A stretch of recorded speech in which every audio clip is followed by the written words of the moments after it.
Donc nous allons à présent corriger l'exercice 4 sur l'annulateur d'un espace vectoriel qui baigne dans un espace vectoriel plus grand. Donc soit E un k-espace vectoriel de dimension finie, que l'on va noter n, et E0 un sous-espace vectoriel de E. Donc nous allons introduire l'annulateur de E0, qui va être l'ensemble des formes linéaires, c'est-à-dire des éléments du dual, qui annulent chacun des vecteurs de E0. Donc ici, il s'agit du 0 de K. Donc dans cet exercice, nous allons voir comment, à partir d'une base de E0, on peut exhiber une base de l'annulateur de E0.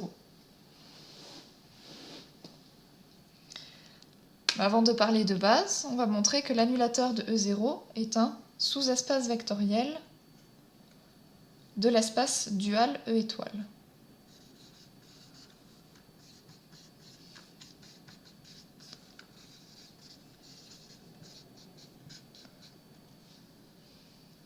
Donc déjà, l'annulateur de E0 est bien inclus dans l'espace dual. Nous allons commencer par vérifier que la forme linéaire nulle est inclue dans l'annulateur.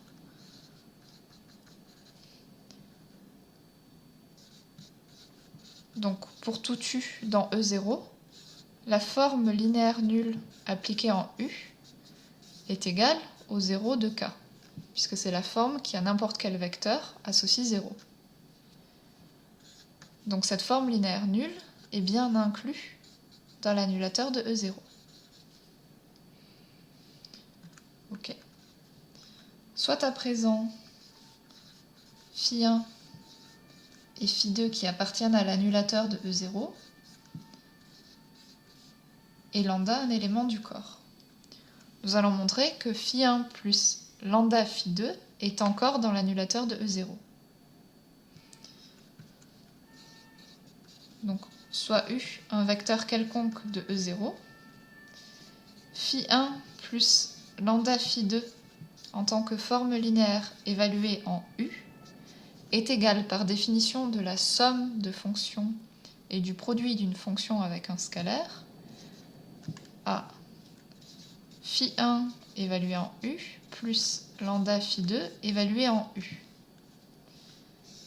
Mais puisque phi1 appartient à l'annulateur de E0 et que U est justement un vecteur de E0, ceci est égal à 0 du corps.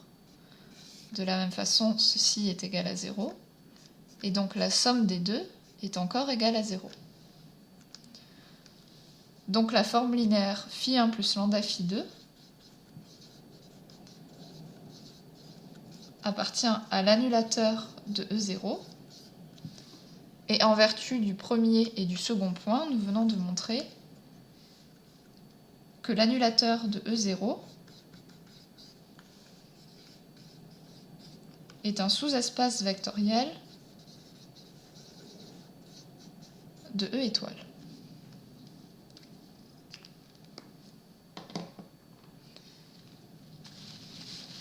Donc à présent que nous savons que c'est un sous-espace vectoriel de E étoile, nous allons voir comment exhiber une base utile de ce sous-espace vectoriel.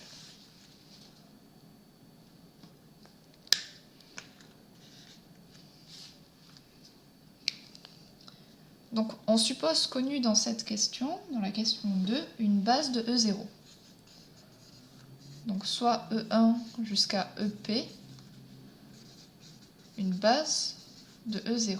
Et nous allons voir comment est-ce qu'à partir de cette base, on peut fabriquer une base intéressante de l'annulateur de E0. Donc regardons un peu. Dire que la forme linéaire phi appartient à l'annulateur de E0, c'est exactement dire que pour tout vecteur U de E0, phi de U est égal à 0. Mais ça implique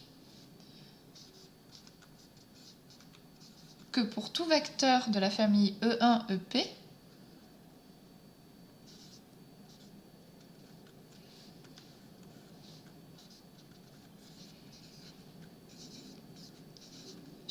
de EI est égal à 0.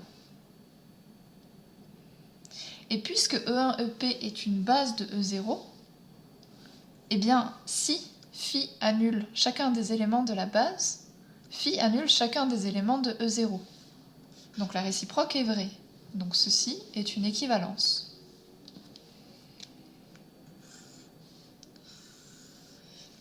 Et cette équivalence nous donne quelques candidats, déjà, des vecteurs, qui pourraient appartenir à l'annulateur de E0. Par exemple,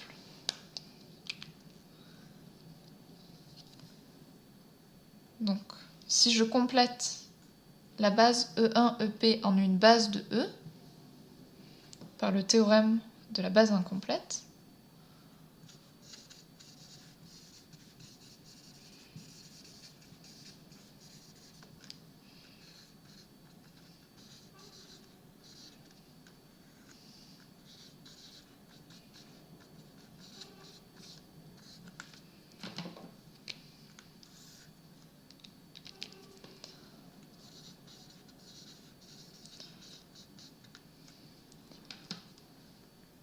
eh bien je vois que la forme linéaire associée donc, à la p plus unième coordonnée, donc la forme linéaire qui donne la p plus unième coordonnée dans la base B, cette forme linéaire, eh bien, annule chacun des vecteurs E1 jusqu'à EP, et donc annule tous les vecteurs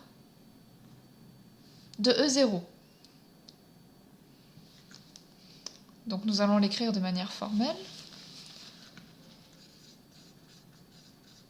Notons B étoile, la base duale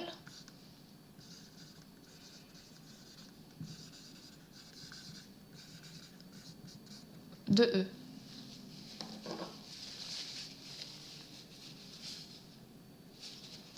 Eh bien, j'affirme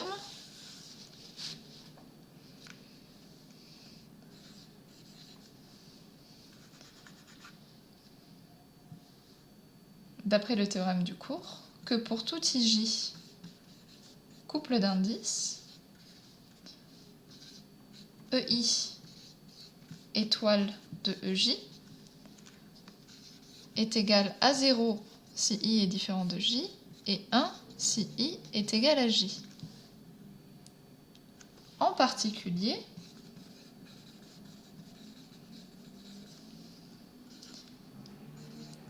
EP plus 1 de étoile de E1 est égal à 0, qui est également égal à EP plus 1 de étoile de E2 jusqu'à EP plus 1 étoile de EP.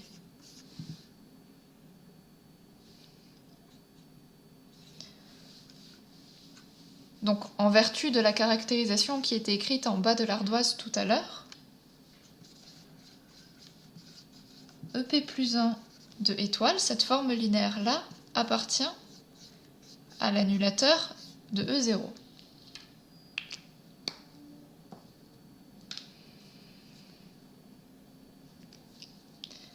Mais ce que j'ai fait pour P plus 1, je peux le faire pour P plus 2.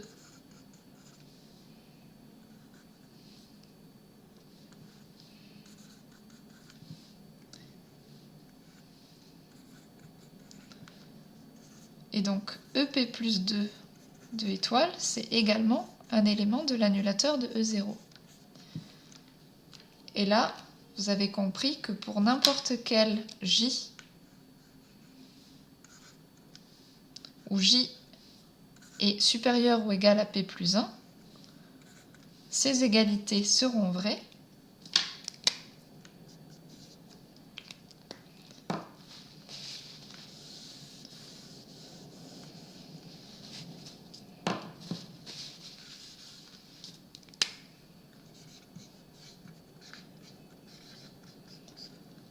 Et donc E étoile J appartiendra à l'annulateur de E0.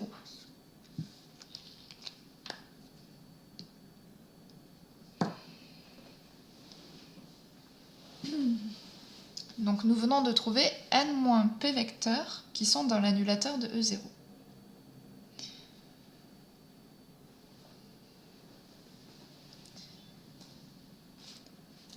On peut se demander, est-ce qu'il y en a d'autres? Donc si on prend un J qui est strictement inférieur à P plus 1, c'est-à-dire inférieur ou égal à P, donc je vais avoir besoin d'un peu d'espace.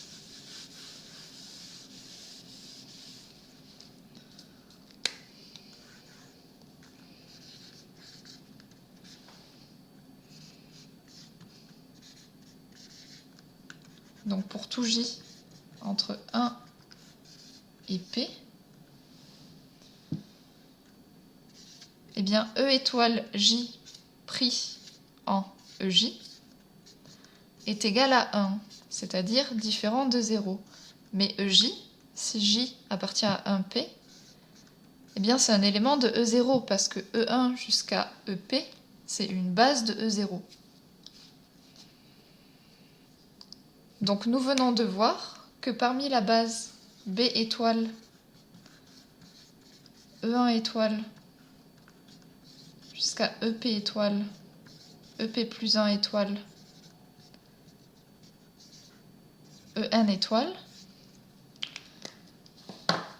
eh bien nous venons de voir que chacun de ces vecteurs, chacun des P premiers vecteurs n'appartenait pas à l'annulateur de E0, c'est la remarque au-dessus,